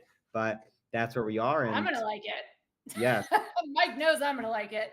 I don't even want to show you my P&L for perps. You'd probably fire me, to tell you the truth. I'm gonna quit posting it. Don't look through my old tweets. Oh god. But I'm farming points. It's the same thing. Like, I've gambled almost $1 million in Toshi Bet. It's not money that I've really spent, and I'm farming points. So yeah, and it's interesting about the farming points things. Lighter has this as well. Lighter, I was testing other exchanges to make VDEX the best. And actually, I want you guys to roast me on VDEX because I know like these type of advanced charts you can't do yet on VDEX. So everything that you can't do on VDEX yet, also pairs, crow coming, roast me within an inch of my life. Let's improve. So that's coming. But also on so I was testing lighter, and I was testing liquidations. Totally wasn't intended. I was just testing it, and they apparently have a 1% liquidation fee, which doesn't sound like a lot, but when you're trading on 50x leverage, that was my entire position. So I lost 8K on that liquidation, not from the liquidation itself, from their fee. So that was devastating. I thought it was a joke. It was not a joke. Clip that. I'm tweeting that tomorrow. So yeah, we basically announcement's going to be like no horrible liquidation fees like lighter. We don't take any fee at all. Actually, there's no fee for liquidation. So of course, if you'll have realized losses, but no. It's like a user-friendly platform. It's like a novel concept. It's actually designed for. We're friendly sharks. We're not here to eat you. You're like the paper sharks or whatever the nice ones are. Baby shark. Oh god. No, I will do the worst marketing campaign if you start putting bad ideas in my head. I'll be having kids singing and little shark. Don't even. Yeah. I'm so glad my daughter's past that. Past that age. No more Coco Melon and no more Baby Shark. Thank God in this house. God, Jose never have kids. It's a trap. It's also a very rewarding trap, but it's a trap, and it lasts for 18 years. When they're young, you have to deal with Coco Melon. When you're young, you have to deal with Baby Shark. When they're older, you have to deal with them shark trading. Yes. One extreme to the other. All right, let's look at ETH. All right, so ETH on the daily, I got in this little pattern here. Again, a potential breakout if we do this again to $5,700. So we're just kind of playing with this idea here. I'm gonna look at like where the bottom is because we're right at the bottom of this channel. And for context, Jose, Mike has told me for the last 5 weeks that ETH is gonna hit 5,700. Yeah, I'm right. I'm right. It's just a matter of when. Like I know I'll be right, but I will tell you, every trade I told you to take, you've been in profit at some point, and not small profits. It's just a matter of this is the problem with all traders is when to take profit, right? And I get burned with it too. Like almost every trade I've been in has been successful at one point, but I stay in the trade too long sometimes because you believe that's going to reach that target, but it doesn't. So honestly, lately, what I've been doing is that even if it gets halfway to my target, I take my profit because I don't need to make the whole move. You just need to make a small move and just wait for the next trade. And Yeah, that's how you got to be flexible. You got to keep moving around. If some strategy is not working, there's no point of losing money consistently. If it's not working, analyze Just why at it's not me next time, working. Mike. Just at me. Just say, Mikkel, that's not smart to just keep. I think that stop losing money, Mikkel. I don't know what you're doing. Have you considered not losing money? I haven't thought of it. Maybe I'll look into it. Literally educating you every stream and like, hello. And I'm still the worst trader. It's my attention span, though. For real, I really do need stop loss, like to get better with stuff. In fairness to you, I think that, and I'm curious Mike's opinion on this. I think that the second hardest thing to do is take profit early. The hardest thing to do is basically take losses before they become larger. Yeah. So if you have a stop loss lower and you know it's probably going to hit that, yes, but you don't want to. You don't. The worst thing to take is like a 10% haircut on a trade. Like that's just so painful. Dude, like, so I do this on ToshiBet too. I play the mines, and sometimes I'm so good at them, and I'll turn like $200 into like 2,500, and I'm like, I'm gonna go to like 3K, and then I'm out, and then I'll go to zero, and I'll get like frustrated and be like, "There's no way!" Like my luck's, and I'm just not. I'm too emotional, I think, for too emotional and too ADD for perps trading. I hold my AVAX. That's what I'm really. It's so funny. On. We're so like opposite in that sense. Where like I'm a degen if I gamble. That's why I don't like to gamble because I know sometimes it's hard for me to control my emotions. But when at least this time in the trading, when I first got into trading, I was like that, and now I just have a system and I just trade the system. And then I tweak it because some things didn't work and you got to the definition of insanity is doing the same thing over and over and expecting a different result, right? So I always change up again my profit taking strategy because I noticed my last couple trades that I lost, I'm like, I was in the green, I was right, like my initial thesis was correct, but the trade rolled over or didn't reach the target or whatever. So I just changed my profit taking strategy, and that's why we take small little trades at a time and make a little bit here and there. But overall, if I make 50 trades and it's a little bit here and there, it adds up to a lot, right? That's the way I like to trade. You gotta find the way that trade that works for you, because the way my brain works is not the way your brain works, and that's fine. Very true. We don't have to be the same. You just gotta find out what works for you. Well, you just make all the money I lose. I'm the exit liquidity. You're welcome. So, you guys consider using Venmo? Right? I don't know if we can use Venmo in Canada here. Ooh, well, then you may be interested for our next product. How about permissionless zero gas payments? I love it. I love moving money where I don't need to the government doesn't need to know everything that I do. Again, I pay my taxes. I do my taxes by the book. When I take it out, when I take profits, I'll pay some taxes on this. I don't mind. But until it's profits, I'm probably going to zero. Until I pull it out, whatever is in is going to zero. Yeah, Uncle Sam should be paying you in that case. Absolutely. So let's look at Ethereum here. Sorry. So sidetrack. ETH, again, we're still looking like we could have some more downside. The stochastic RSI still looks like it's coming down. We haven't flatlined yet. We haven't bottomed yet. And the RSI is getting low here too. Again, this pattern could play out to, like I said, 57, 5,800 if it breaks out. But let's pull a Fibonacci and see like where potentially this move can go to. So if we pull a fib, we could say that we bounced. That big wick that came down was a 618 bounce. If we're going to come down further and have a more of a bigger bounce, you look like you're going to come to the 786, which lines up with in the VRVP. This is the volume. You have this big volume that can get stopped out. So basically how price moves is you have these big volumes, and then if you lose it, see this gap here? You'll fall into this gap until you stop, and you're usually going to stop at another big volume. So it does make sense to me that we could actually come down out of this channel, break down to the downside, come back to the 786 here. And then on that will bottom the RSI and the stochastic down. Again, the MACD does look like we still have more bearish momentum to come.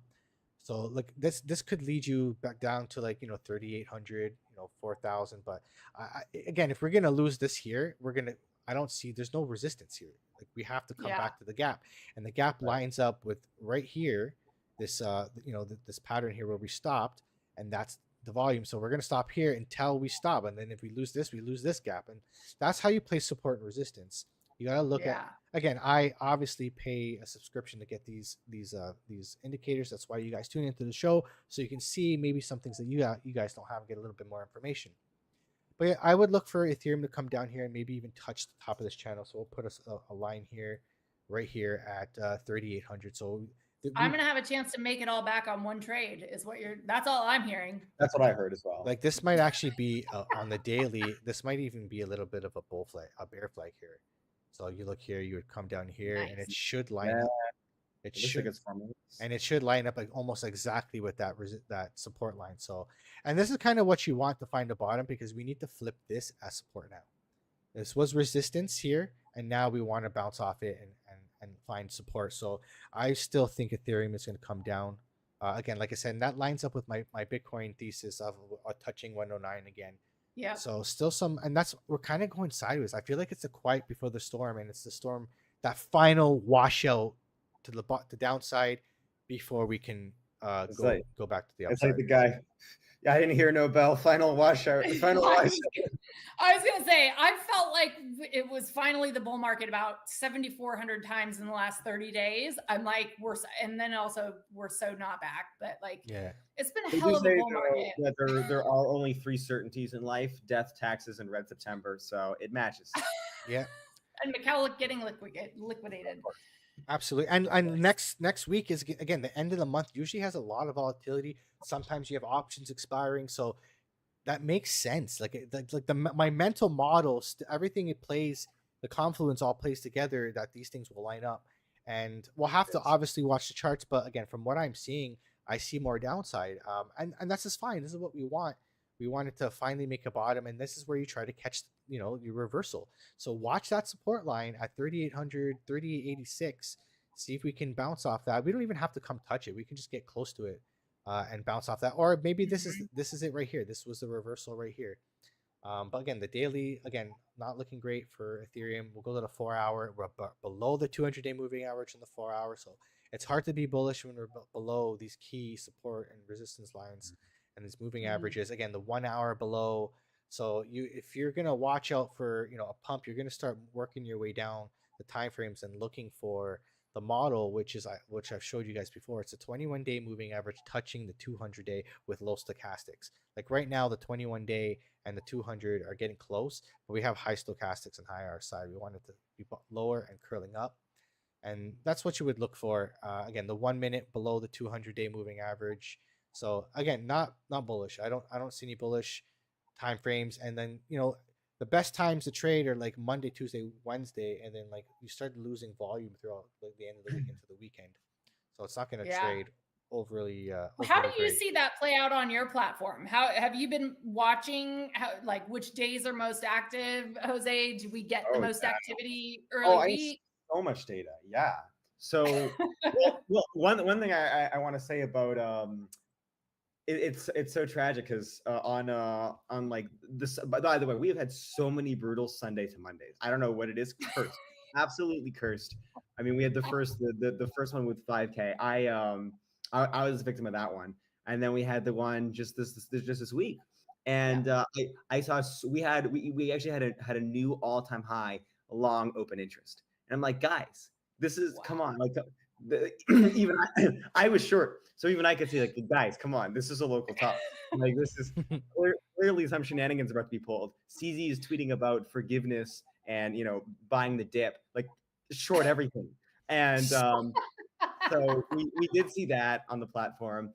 In terms of days, so we have let's see, between was it 9 and 17 UTC are the most active hours.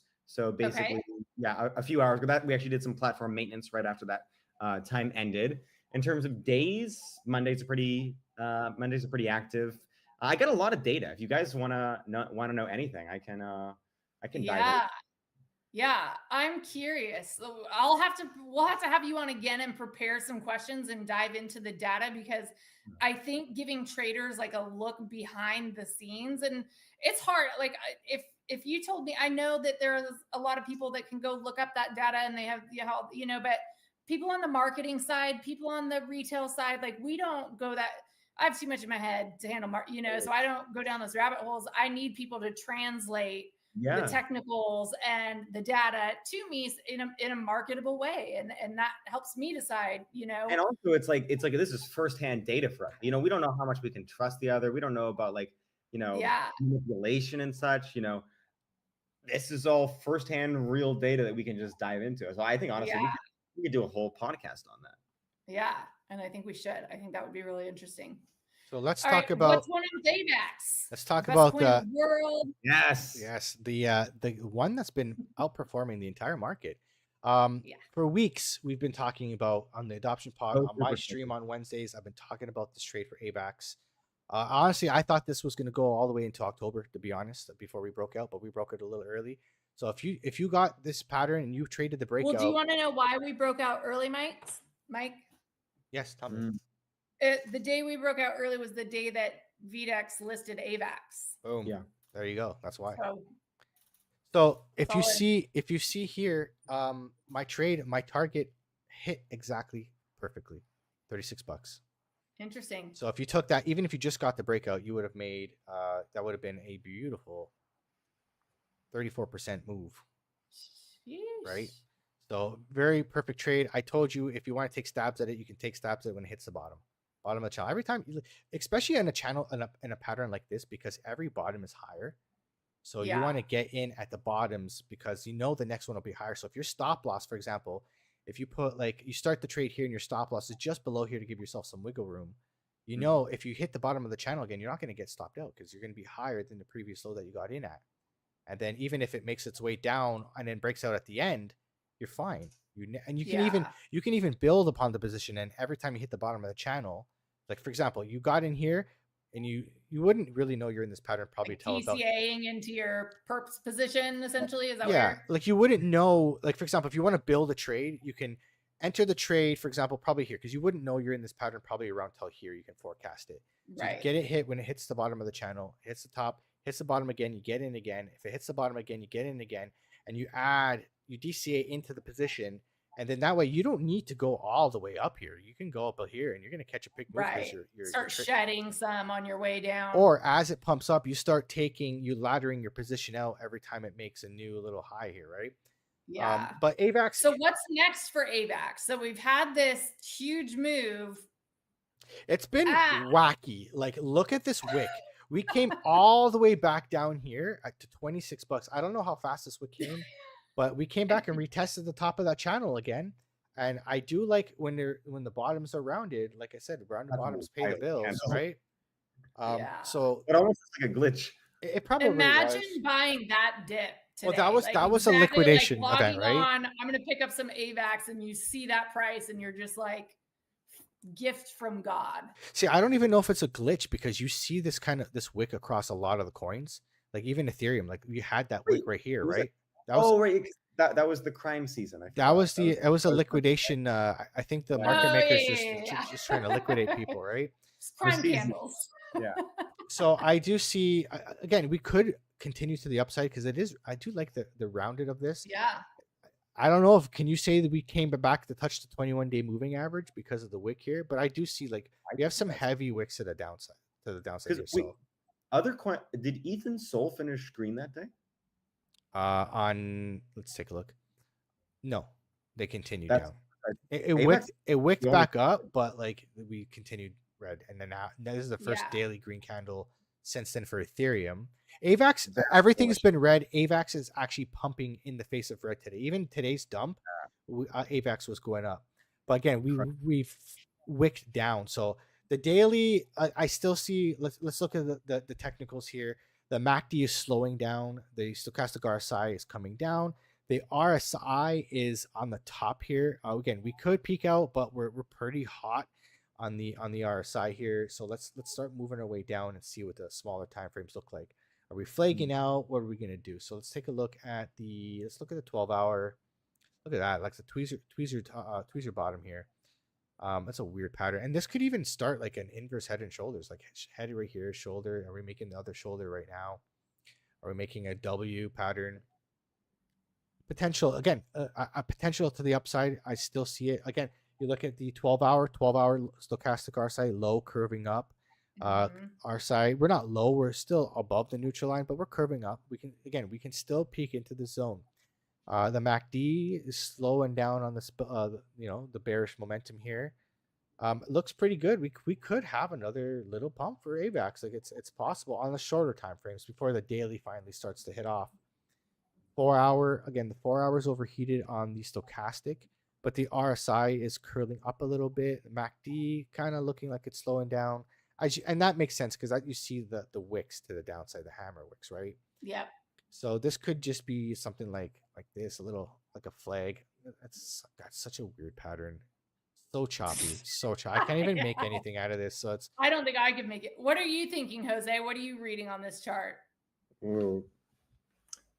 Can we go to the daily? sure. Yeah, so the daily's just, it looks like a rounded bottom. Like, or do we make something like this where we make an Adam and Eve double top? I think double top is what I'm saying. So it's at 36, is it? Mhm. I think probably local top at 36. So you can probably Although- say a double top like that right there. I think it could go even higher because we have BTC's momentum, and BTC, okay, we said it could go to 108, but also if it instead Yeah. turns and goes back to 118, then AVAX. Well, and I think part of the news driving AVAX against the grain of the markets is they had Scaramucci on MSNBC yesterday. I want to say there's a whole company like converting their Web2 business into AVAX 1, and it's going to handle assets on chain for them. So like VDEX listed AVAX, probably the biggest and news. obviously the biggest news of the week. And it's just news after news. It's Yeah. been amazing to be around the AVAX ecosystem for so long and like believing in that core team, like knowing the Coops and being familiar with Emin and all those people early on, Dream and Vanya and all those guys, and then just watching like the master class in scaling up marketing through an ecosystem and to see where they're at now. It's just, to me, AVAX is the trust chain. I think we talk about it a lot of different ways, but I think from a consumer's point of view, looking in with the contracts that we have with the DMV, we're putting houses on chain, institutional adoption, Morgan Stanley, a partnership with VanEck upcoming. I don't know if I was supposed to say that, but other things, lots of things, right? Also loves life. So I love everything. what It's I not suicidal. what I will That's say, what? It's not suicidal. Yeah, I'm not suicidal. No. Yeah, love, like big love. But so it feels like there's a lot of momentum behind this, and it's like, a lot of the people who have been building inside of AVAX for a lot of years have always felt like, when is it our turn? Like, we're so mispriced. And you can be in ecosystems where you believe that for years and it never comes true, right? So it's cool to be a part of an ecosystem where it's like, oh, we were right, like when the bull market comes back and all of crypto celebrates, and it's like, yeah, you guys are the idiots. Just feels good, man. So not even the money. It's just the stomping on the grave. Oh my god! Money isn't even real. It's just energy, and we just move it around. And certainly not internet money. You know what is real though? AVAX flipping link. That's real. Yeah. Oh yeah. It was pretty real. Yeah. So, love the chain link, guys, but this one felt pretty good. As bullish as you guys are, I will let you know, and we've backtracked this many times before on this podcast, is when the moving averages start to get separate like this, and you can start to draw a circle inside here. That's a good sign that you're probably going to be topping out, and you can backtrack this in any coin over and over and over. You draw a circle here, you draw a circle here, you draw a circle here, and that's usually when you start to look at potentially getting out of your positions. I know we're bullish on AVAX. I'm bullish on AVAX. I believe we're going to go $50. I believe $100 is programmed in, but it's not just going to happen. Nothing goes up in a straight line forever. And we've been no AVAX to 100 tomorrow is what you're telling me? Absolutely not. I think we have to come back and touch, touch some other levels. What about the second mortgage on my home? I just went 20x leverage on AVAX. Ooh.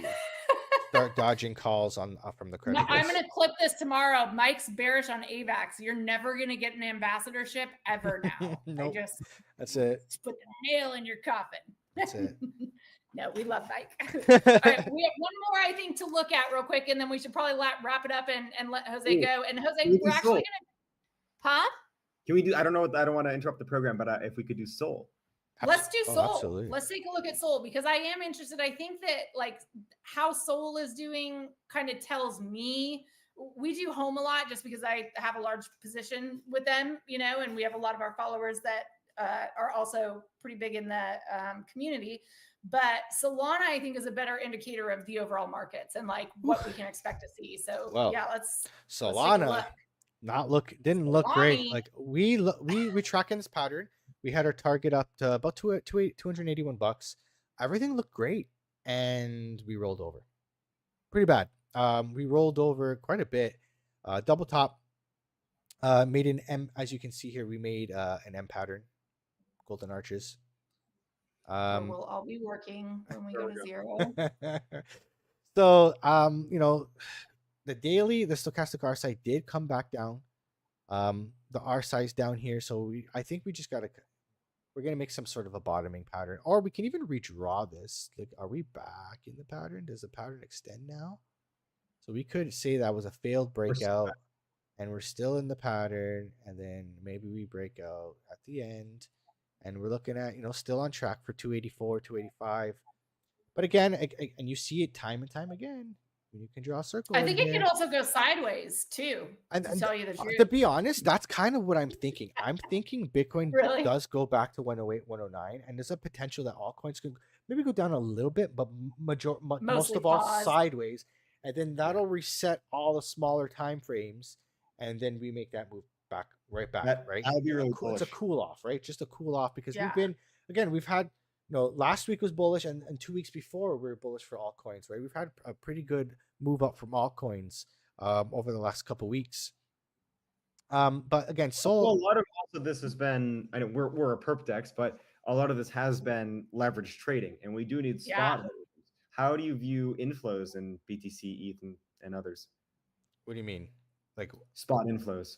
Spot inflows? ETFs. And also general spot buying as compared to perps. Because last week, I mean, the reason that we got, you know, crime season on Monday was because we were way over leveraged. Bitcoin was 2.5% dip, largest liquidation event of the year. Yeah. I don't know.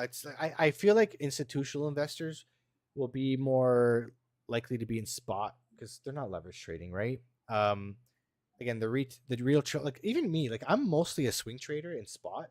Like I leverage trade with a very small percentage of my portfolio, like my overall portfolio, like a very, very small percentage.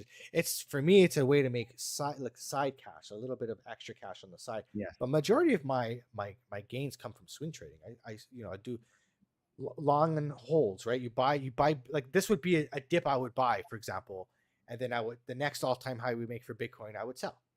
And I would just do that over and over and over. So for me personally, I'm more of like a spot holder.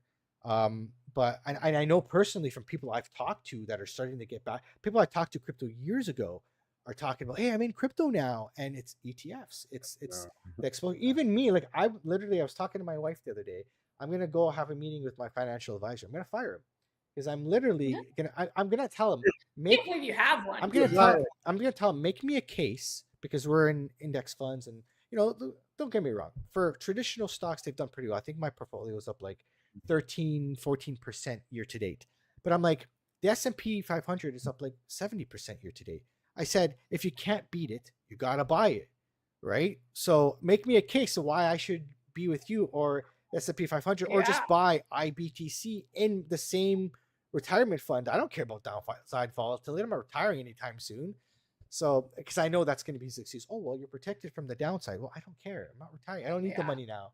So I'm a degenerate. Okay. Just let me live my life. See, the thing is, I don't even look at it as a risk. I see the dollar as a risk, and I see that you should 100%. Never hold dollars, and you should hold the best assets. Why would you hold anything else that's underperforming when you can get the best asset in the world? Statement. We're not buying Bitcoin. We're selling dollars. Yeah. That's the transfer Jose, of wealth. What were you talking about ETFs? So how do you view that affecting some of this market action so far and in the coming days? So ETF inflows, that was they peaked. Well, I don't even remember when it was. 3 weeks ago or so. Whenever the last major dip was, before this last one, ETF inflows. The dip before the dip before the dippity dip dip. Yeah. Yeah. So we saw net inflows in ETH and BTC hitting like record highs or at least like monthly highs, and so that was definitely a warning sign. Also comparing the difference between, so basically what happens when you buy a perp contract is someone actually needs to be shorting it on the other side, and so that can be the market maker, but also there are a lot of arbors that will basically buy spot and short on a perp so they can farm funding rate at 11% APR. So Interesting. basically a lot of the perp, a lot of the quote unquote spot buying can actually just be basically shorts having to hedge their positions. So what's very interesting to investigate is the difference between, is this a derivatives rally? Is this leverage rally from degens? Yeah. Or is this institutions buying a bit more sustained and therefore less susceptible to, sudden liquidity shocks? Absolutely. Interesting. So You guys are so smart. Someday I'll be a good trader just by virtue of osmosis. I'm going to absorb it all. So looking and I'm at just gonna Sol, crush it. we are fighting the 4-hour 200-day moving average. But I will tell you, the RSI is in the red, and we haven't been in the red since August, the beginning of August 1st and 2nd. And when we were in this red and we started to curve up, we had this big move up here, and we actually didn't even come back to that low again. Okay. So this could be something like that where we fight that 200-day moving average. We kind of go sideways a bit and finally break above it. But like the stochastic RSI low curving down again, maybe just a little bit more days sideways, or maybe even lose the 200-day moving average a little bit more. Find a bottom. This resets, and then when we start to come back out of the red here, because this doesn't happen very often, like in the red on the 4-hour time frame, this like getting in the red on the RSI does not happen very often. It's like August, and then it happens shortly in June, like every couple months. It doesn't happen often. So you gotta, that's something you gotta pay attention to for when we start to revert back up. Yeah. So and you can see it's like that double dip, like the inverse of it. And honestly, Jose, this is just a higher low. Solana? What are your thoughts on Solana over the next couple weeks? Ooh, it sounds like you're doing a lot with it. Yeah, I'm trying to. So let's see.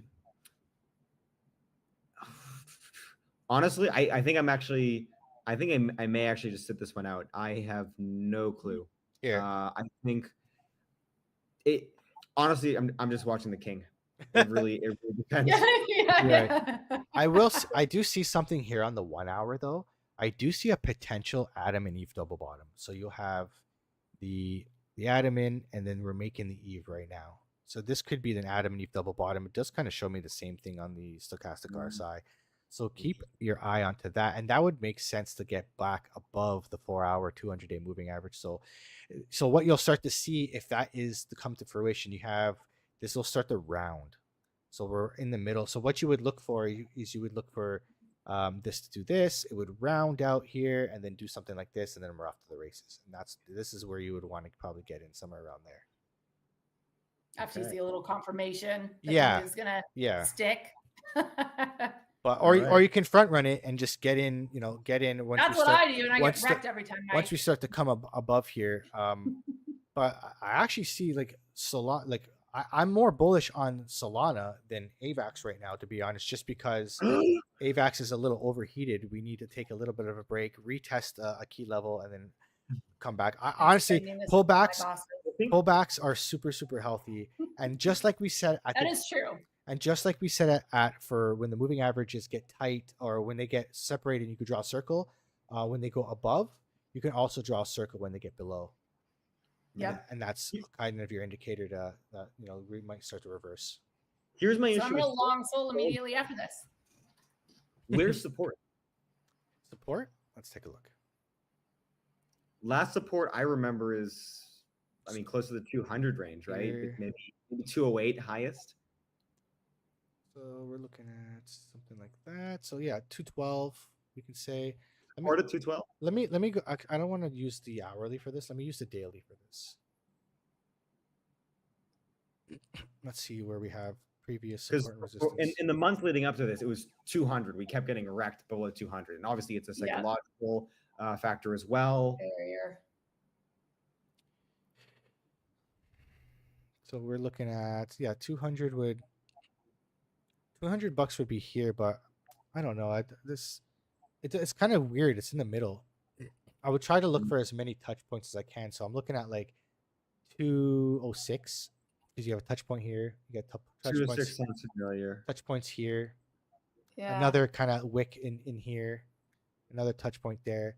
So I remember a lot of stop losses below 204 as well. So something in like the slightly above 200 range. Here's the problem though. We're at 214. Yeah. So, and on the way down. well, again, Right. it could still go down a little bit. And look, we haven't found a bottom yet. Like that Adam and Eve double bottom hasn't fully rounded. We could still make that bottom. So that's not. It's but only I a think little you're bit. suggesting we could blow through some of those previous supports. Is that what you're saying, Jose? No, I'm not suggesting. Okay. I mean, possibly, but I'm saying we have to at least touch them, and we haven't even touched them yet. So we have a ways to go. So if we pull a Fibonacci here from the impulse, we're right now. Excuse me. We're right now down at the 786. The 786 is usually a really good reversal level for altcoins, for most coins, to be honest. Bitcoin likes to come down to the golden pocket at the 618, and the 786 is right here, and we're kind of right by it. We could touch it. We come a bit below it. That's very possible, and you see that in the stochastic RSI that we could have a little bit of more momentum to the downside. Pardon me. And that's a 210, is it? So that would line up with 210. 210. All right. So possibly some limit orders at just above 210. Stop loss right below. Low confidence trade. Yep. Take a stab at it because again, you're going to catch that move eventually where we never come back again, and you get the huge move to the upside. But I've missed that move like 500 times already, Mike. Well, the thing is, if this is why I always recommend using a stop loss that you're like be in control of what you lose, because the risk versus reward, even if you lose 3 trades in a row and say you lose, $20, but you finally hit the trade and you win 300, like that's fine. That's opportunity cost. Yep. Makes sense. Well, I think that's all we have for today. We've been chatting for 2 hours. This show gets longer every week. We just have too much to talk about. So much density of alpha. I mean, we had analogies of sibling rivalry. We had talk about Solvac. Hockey season is coming. I mean, the people got what they asked for. That is Absolutely. true. Yeah, this show is definitely highly focused, very narrow. Like you come here, you know what you're going to get. Yeah. You never, it's a shit show and you never know what you're going to get, but we're proud of it nonetheless. So I said we're going to look at a live trade. And let's make a live trade. Ooh. And let's see here.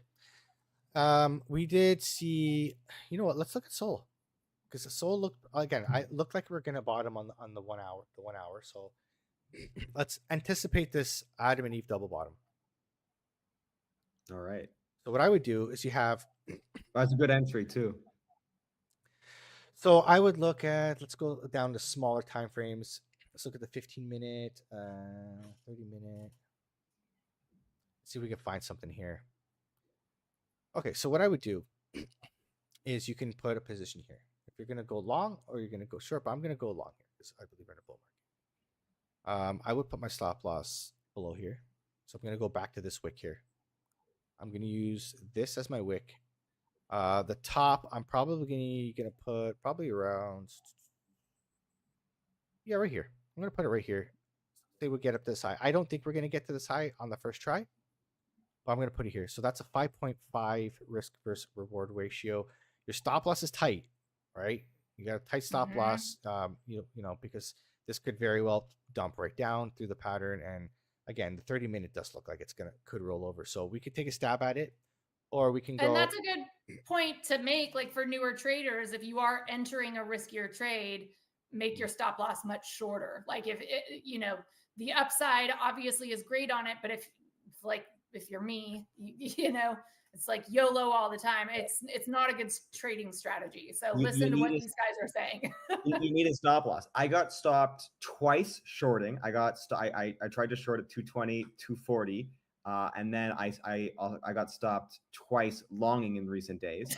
So I got stopped 4 times, but I shorted from 250. So that made all of it up and then some. That's So, right. All you got to do is make it back in one trade, and it erases all the losses. It's like they Yes. never even happened. Because I even look at the liquidation candle here. The liquidation candle stopped here. Then we had another wick down here and another wick down here. And so far, again, as long as we stay above here, we're making higher lows. So mind you, this is a huge candle to the down. I would probably give it some more time to get into this trade and wait for the. So this is on the hour chart. So this candle closes in 4 minutes.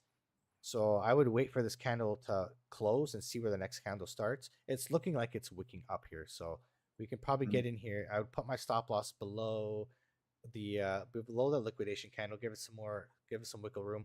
Our stop loss would be 0.95, not even 1%. So for example, if my trading portfolio is $1,000, times 0.01, 1% of my portfolio is $10 divided by 0.0095. That give me suspiciously like math, Mike. That is a position size of $1,052. So that's what you would put. You go to VDEX over here and you go to Solana, and your position amount would be, I believe I had $1,006, I think it was. So I'd be 1,000. Oops. Leverage. There you go. Oh, I got crossed. We got to go isolated because I don't do that. Leverage. I don't even know what that means. We're gonna go probably 10x leverage. You're supposed to do it all the way, Mike. It goes all the way for a reason. You know why? It messes up with my liquidation price. That's why I can't put my stop loss where I want to because I'll get liquidated beforehand. Yeah. So $1,006. Your take profit would be we had it around 221.91. So we'll go 221.91. So it'd be a $35 trade if we hit the target. Our stop loss would be 211.58. 211.58, and we'd lose $13 for $34. I'm gonna take it. We'll see where this goes. Maybe I'll wake up tomorrow and we'll see where we are. See if that Adam and Eve double bottom played out. Maybe take a day or probably they're on the hour chart. Tune into Mike's show tomorrow night at 9, where he just does charts and then plays video games, and you'll find out if he got wrecked or not. And there we go. And look at that wick. We're wicking up. See if I just got in a little earlier, I'd already be up in this trade. So we're looking here. Again, we're down 27 cents, but we'll let this play out. We'll wake up tomorrow morning, and if I'm right, then we're probably not going to touch this low again. Okay. That's it. We just did. That's how you set up a live trade. That's how you take risk that 1% trade, of your Jose? portfolio. I think I might enter it right now. Amazing. I better be quick. You better be quick. Well, that's a fun note to end the show on. This has been super fun, Jose. We are definitely going to have you on again. We're getting more comfortable using the app. I want to start doing some of my longs and things here. So thanks, Mike, for using this tonight on the show so that we can share that with our audience And too. side note, that was the first time I used the app. And that's how I learned. I just used it without ever doing it before on the fly. That's so how it's easy. pretty intuitive. Is That's what you're trying to say. That's how easy it was. Just FYI, like this Well, is probably the biggest first compliment trade you on could give VDEX. a founder in the world, Mike. Appreciate that. But if there's anything you're missing, we are far from perfect. Like even right now, you set a stop loss, didn't you? I did. Refresh the screen. See, here's a little bug. You have to refresh for that. Oh wait, no, actually no. Stop losses. That's right. Stop losses don't even appear on the chart at all. That's a little bug. We're gonna fix that. We're in beta right now. We can go so much higher. Whatever is missing, whatever you need us to do, we are an open book. I usually reply within 5 minutes, so we're all in this together to improve. So, except for the 2 hours a day he sleeps. Let him sleep those 2 hours. Yeah. When I hang upside down from my cave. Yes. Awesome, guys. Amazing show. I can't wait to do this again next week, Mike. Get some clips out about this show. This was a really good one. I think we got some good stuff, and really appreciate you coming on, Jose. Appreciate it. And Thanks Mike, for coming on, man. Great job as always. Thank you for having me on, Mick and McKell. Mike and McKell, that's like a Tom and Jerry right there. Nick and Mike. I like that. Tom and Jerry. I used to love that show when I was a kid. Which one am I, though? Who would be who in this scenario, Jose? Ooh, I'm not taking sides. I think You have to now. You're the one who brought it up. You and your metaphors. You're totally All right. Analogies. I'm saying you're Jerry. Yeah, that's where I was at with that. Is that the mouse? That's the mouse. Yeah, that's the Oh most. yeah. Yeah, Oh yeah. absolutely. No, you nailed it. That's totally right. I'm a little bit troublemaker, a little bit. Yeah. Nailed it. Absolutely. All right, Thank you so we'll much for Tom and coming Jerry on. again next week. Thanks everybody for coming by and chatting in chat. And we'll see you guys next week, 9 o'clock on Tuesday. Later, guys. Adios. Hi, That guys. was not a Hail Hitler. That was a salute. Oh my god. Well, the people got in trouble on the internet. Like All right. Elon took a picture. Like, now I'm worried about this stuff. All right, we're out of here. Horrible ending to the show. I'm sorry.